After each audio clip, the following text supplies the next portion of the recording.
Hey Hello guys! everyone! Welcome. This is session 37 of Turbo Pro. We are here again, and I'm so excited to be here again. This is Asma, your English coach, and Meissam's wife. How's it going? Welcome to session 37. We're back. One more session with you, and the new year is almost on the corner. We try to present you guys our best. یعنی داریم سعی میکنیم بهترین خودمون رو ارائه بکنیم به شما. We are trying to present یعنی ارائه دادن بچه ها. We are trying to present our best to you guys. So ببخشید که امروز یه ذره من صدا فکر کنم حالا هم گرفته باشه جفتمون تقریبا مریضیم جفتمون. من خیلی بیشتر تو نزدیک من مریض میشی. گرفتم دیگه. بچه میخوام بگه یه بیماری ویروس واگیردار میشه infectious disease. مصری دیگه. پس آفرین مصری. پس وقتی بچه یه بیماری اینفکت میکنه یعنی اینکه سرایت پیدا میکنه. پس an infectious disease یعنی یه بیماری مصری. ولی من فکر کنم سرما خوردم بچه ها. کلمه کچ هست خیلی معنی داره دیگه. مثلا گرفتن پشه تو هوا رو میگن کج، یا مثلا یه نفر یه کتابی به تمام پرت میکنه کچش میکنی میگیری. سرما گرفتن، سرما خوردن هم میشه catch a cold. گذاشتش هم کار. I caught a cold 2 days ago. 2 روز پیش سرما خوردم و تموم شد رفت. ولی میخوای بگی الانم علائمش هست. با چه ساختاری میگیم؟ یعنی الان مریضم. I am cold. یا I've caught a cold. Present perfect دیگه، ماضی نقلیه. I've caught a cold. اینجوریه. بچه the signs. من زیاد نمیتونم صحبت کنم، تو صحبت کن. The signs of this disease یعنی علائم این بیماری. The signs یعنی علائم یا the symptoms of this disease are coughing, fever. She's running a fever. یعنی داره تپ میکنه. Temperature. یه temperature. و she's her body is sore all over. یا she's in pain all over. یعنی کل بدنش درد میکنه. And also she had a restless night. She's had restless nights over the past few days. یعنی شبهایی رو گذرونده که نتونسته بخوابه. I've had restless nights یعنی شبهای. ترجمه قشنگترش چی میشه؟ بچه وقتی شما میگی I had a restless night یعنی اینکه نتونستم بخوابم. حالا وقتی میگی she's had restless nights نمیدونم برای خودتون ترجمه کنید دیگه. این چند روز گذشته نتونسته بخوابه درست حسابی. Anyways, she's much better. She's trying to bounce back. بچه bounce back دوره نقاهت بعد از بیماریه دیگه. She's trying to bounce back. She's not better. She's not perfectly well, but she's better. Let's say. Thank God. ولش کنیم. To make a long story short, مخلص کلام. Let's get back to the lesson. Today, we will be talking about people's role models in their lives. Yeah. رول مدل یعنی بچه ها الگوی زندگی. همه ماها برای اینکه بتونیم آرزوهامون رو دنبال بکنیم to pursue our dreams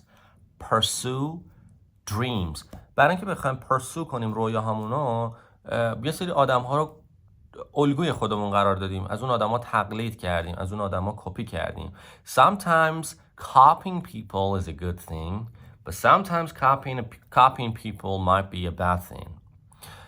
There are 2 words if you ask me. The first one, envy someone. The second one, to be jealous of someone. The first one, when you envy someone, وقتی کسی حسادت میکنی؟ قبطه میخوری، envy میکنی. وقتی شما envy میکنی کسی رو فرق داره.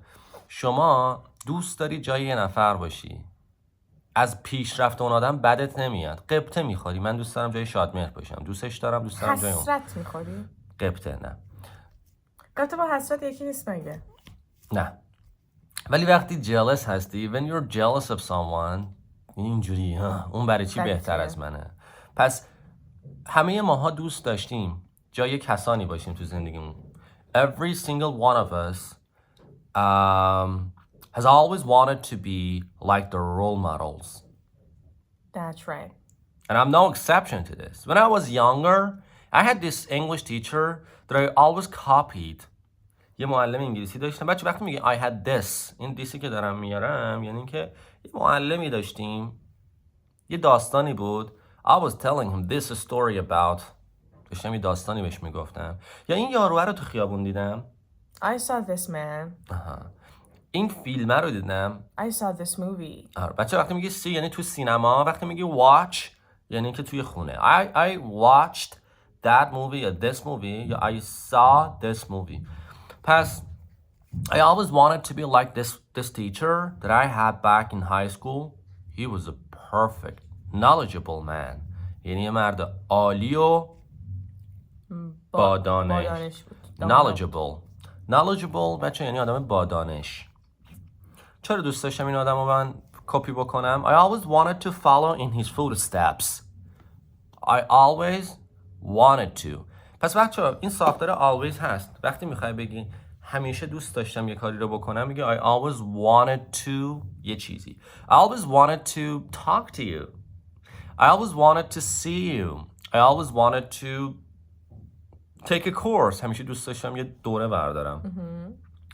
وقتی میگی I have always wanted to یعنی تغییرش میدی به ماضی نقلی یعنی هنوزم دوست دارم. دیدی مثلا میگی وای باورم نمیشه همیشه دوست داشتم شما رو ببینم. I have always wanted to see you یعنی الانم این آرزو رو دارم ولی هنوز شما رو ندیدم. درسته؟ بله. Because I have always wanted to talk to you. I have always wanted to see you. I have always wanted to chat with you. I have always wanted to یعنی همیشه چیزی رو دوست داشتم ولی اون یکی یه زمانی دوست داشتم. پس I always wanted to follow in his footsteps. دوست داشتم پا جای پای ایشون بذارم. I've always wanted to. نه اون موقع ها میخواستم. I always wanted to follow in his footsteps. دقیقا. I always wanted to follow in his footsteps. Why? Because he was a down to earth یعنی یه آدم فروتن افتاده. He was a practical یعنی آدم عملگرا. He was a knowledgeable یه آدم با دانش. He was a mysterious یه آدم مرموز. دوست داشتم بیشتر در مورد این آدم بدونم. He was a mysterious. He was a handsome یه آدم خوشتیپ. این که داری میگی پرنس چارمینگه. نه واقعا همین ویژگی‌ها رو داشتون تو اون دوران معلممون اینجوری بود. And above all مهمتر از همه he was a man with years of expertise یعنی آدمی بود با سالها تخصص و دانش. پس چی میگیم he is a man with a lot of years of expertise یا he's a man with expertise یعنی آدمی با تخصصه. I try to follow his footsteps but after a while I got disappointed. برای یه مدت ناامید شدم. چرا؟ به خاطر اینکه ابعاد منفی شخصیتش هم دیدم. یعنی یه سری چیزا دیدم ازش که اصلا واقعا تصوراتم رو عوض کرد. So what were the negative points نمیتونم بگم بعضیش رو اینجا ولی بگو دیگه. مثلا آخه شخصیتی فقط نبود، یه سری رفتاری بود. رفتاریاشو نمیتونم بگم الان. چرا؟ خب ممکن ببینه؟ نه شاید هم ببینه نمیدونم. ولی خب اسم که نمیبردم. ولی رفتارش مثبت 18 آخه نمیتونم بگم. آها واقعا؟ خب پس معلم بدی بوده. نه تو شغلش واقعا معلم خوبی بود ولی توی زندگی شخصیش no not much. It was not my type. Why did you interfere in his life? I didn't interfere. I didn't interfere. بچه دخالت کرد. I didn't interfere. I just got to know of his personal life. یعنی یهو با زندگی شخصیش آشنا شدم. Out of nowhere یعنی یهویی. Out of nowhere I had to know about his personal life. اصلا شما به من بگو اگه دوست داشته باشی یه آدم رو فالو بکنی، یه آدم مثلا یه آدمی که الگوی توه، اون آدم چه ویژگی‌هایی باید داشته باشه؟ What qualities یعنی چه ویژگی‌هایی do you look for in a guy یا in a gal توی دختر یا آقا فرق نمیکنه. گای که جنراله ولی گل مختصش میکنه به خانم. Well, I always wanted to be JK Rowling. Of course you know him, huh? Yeah. You know her. Yeah. Who is she? The writer of Harry Potter. Yeah, I love her so Or the much. the author of Harry Potter. She's the author of Harry Potter. I've read all her books. I mean, not all of them, but most of her books. She is a really talented woman. خیلی خانم با استعدادیه. She has a lot of abilities. One of the greatest abilities she has is writing. خب اینجا من شما رو استاپ بکنم. میخوام بگم که یکیشون اینجا میتونست بگه one of which که یکیشون رایتینگه. یه بار دیگه بگو ساختارشو. بچه گرامر رو توی جمله ببینید دیگه. one of which دیگه she has فلان. She has a lot of abilities. One of which is writing. پس یاد گرفتید؟ writing. مثلا میگم she can cook a lot of foods. One of which is lasagna. که یکیشون lasagna. پس one of which رو یاد بگیرید بچه. خب دیگه نمیخواد بگم وقتی فاعل شما ساختارش الان یاد گرفتی به راحتی. برو بعدی. پس کجا بودم؟ She has a lot of abilities. One of which is writing books. She's really talented in writing books. She's interested in writing books. اصلا کلا عاشق نوشتن بود. کلی اتفاق بد افتاد براش و هنوز هم داره اتفاق میفته یه جورایی براش. She has been going through a lot of pain and a lot of pains and a lot of bad events. یعنی با کلی اتفاقات بد، کلی درد دست و پنجه نرم کرد و همچنان اثراتش که دیپرشن هستش روش باقی مونده. حالا she got divorced because she had a bad husband. Like her husband was addicted to I don't know some stuff, cigarettes. یه چیزای دیگه حالا من نمیدونم. حالا طرف سیگار میشه نمیدونم طلاق بگیره. نه چیزای دیگه من نمیدونم چی بود آخه. No, I don't want to gossip about her. نمیخوام شایعه پرکنی میگن دیگه بهش تو فارسی. I don't want to gossip about her, but her husband was addicted. I don't know to what, but he was addicted. پس addicted بچه بعدش تو میاد. She had a baby, she had a girl. After she got divorced, she had no place to live.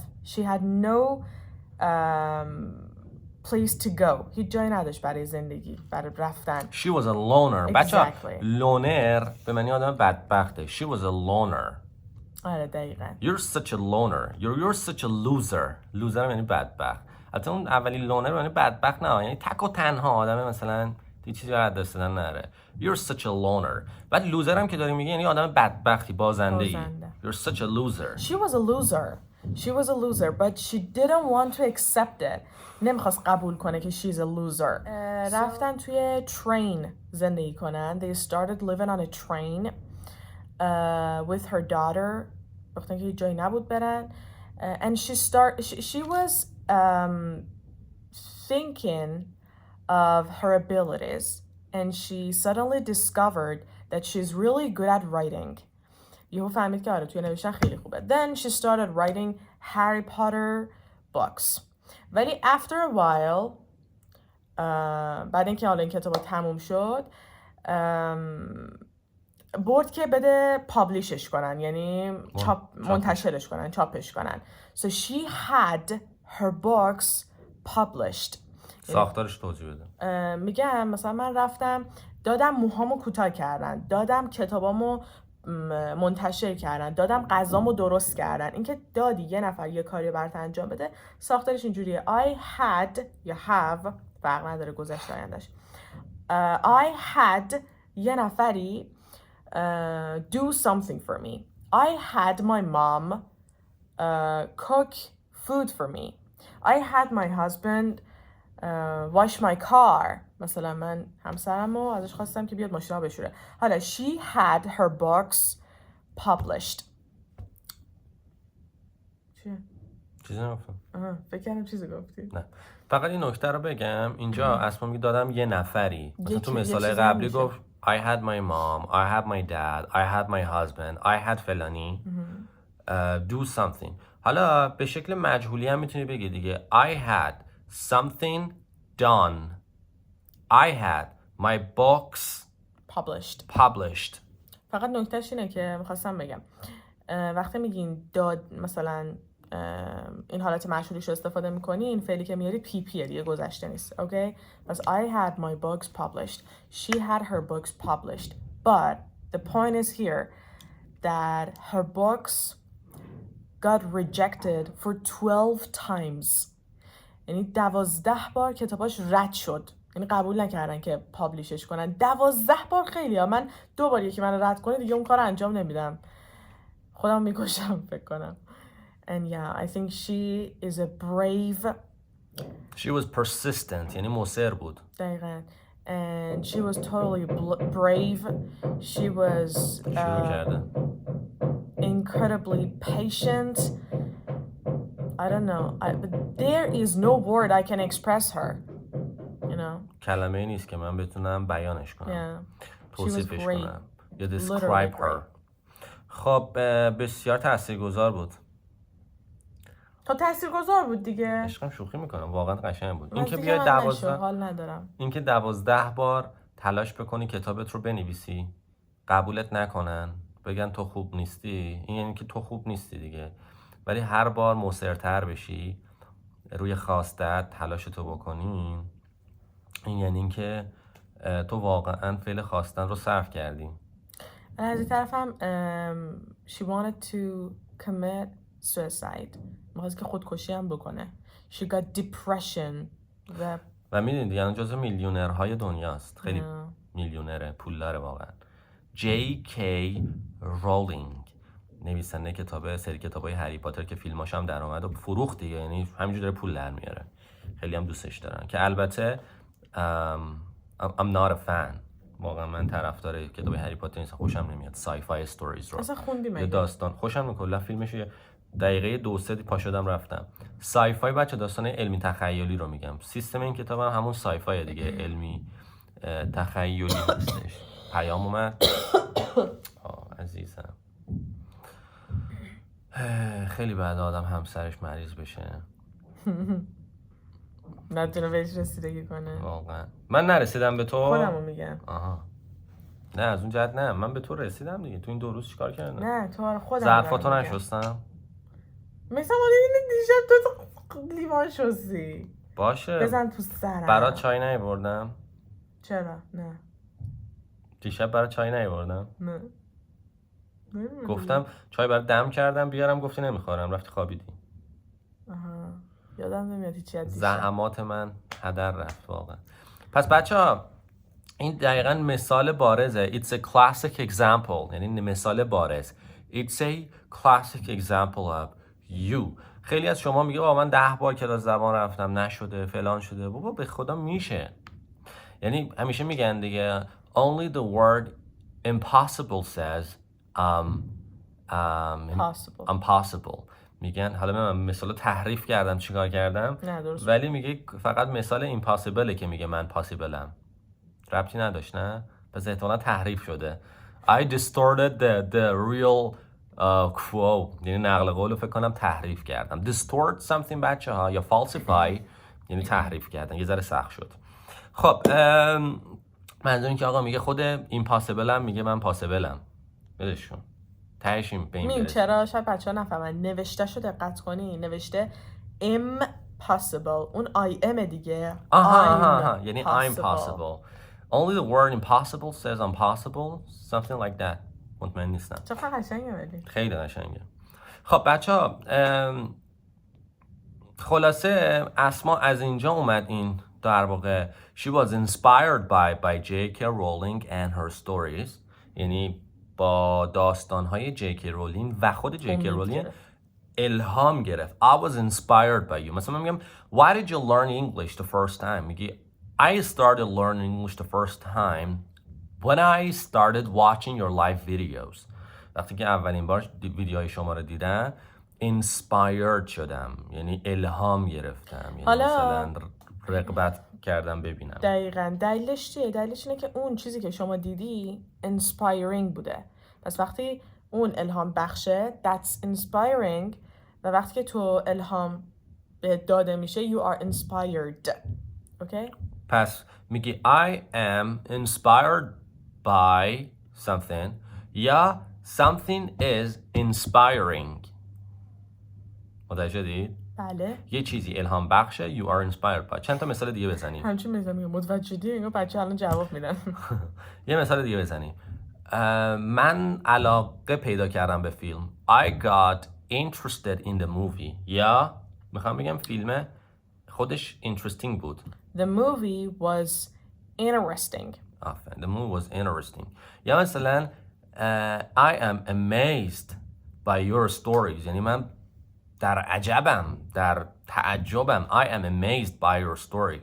Because your stories were amazing. نه I am گفتم. چرا پسش کردی تو؟ ببخشید افسان. Because your stories are amazing. Your stories are amazing. پس I am amazed. چرا I am amazed شدم الان؟ به خاطر این داستان تو amazingه. به این میگن present و past participle. نمیخواد بگی اصلا اسم چی هست. پس من هیجان زده شدم. چرا؟ چون فیلم هیجان انگیزه. من علاقه پیدا کردم چون فیلم جالبه. من عاشقش شدم چون فیلم عاشقانه است. تا شده ساختار این شکلیه. خلاصه که آقا برای اینکه بخوای یه کاری رو شروع بکنی باید یه انگیزه یا یه محرک داشته باشی. بهش میگن incentive. You should have an incentive. Why? Because you will fight for that incentive.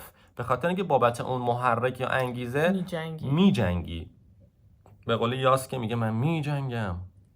اینجوری واقعا. I hope we can be the inspiration of your life. واقعا امیدوارم بتونیم واقعا inspiration باشیم برای شما. یعنی الهام باشیم برای زندگی شما. انشالله. خب نکته دیگه؟ همین دیگه. کلی لغت داشتن بچه‌ها. یه ذره سختم کردیم امروز. دیگه سخت که بچه‌ها جلسه 37مشونه دیگه. قاعدتا سخت میشه. شما فکر کن 30 خورده‌ای جلسه کلاس اومدی. نمیتونه همون ABCD باشه که بچه‌ها اگه ویدیوها رو به ترتیب دیده باشید قشنگ میتونید راجع به موضوعات صحبت کنید. بسیار عالی. خب خیلی دوستتون داریم بچه‌ها. مواظب خودتون باشید. ببخشید که من امروز ذره حال نداشتم چون واقعا حال نداشتم. نمیتونستم فیک کنم خودمو.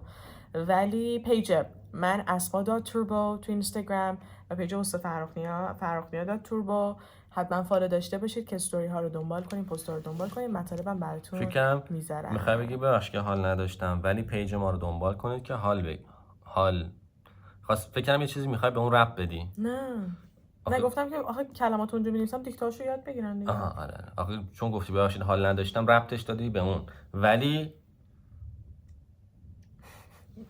دلم برای تنگ شده بود عزیزم. بچه I love you guys so much. Take care. Love you guys.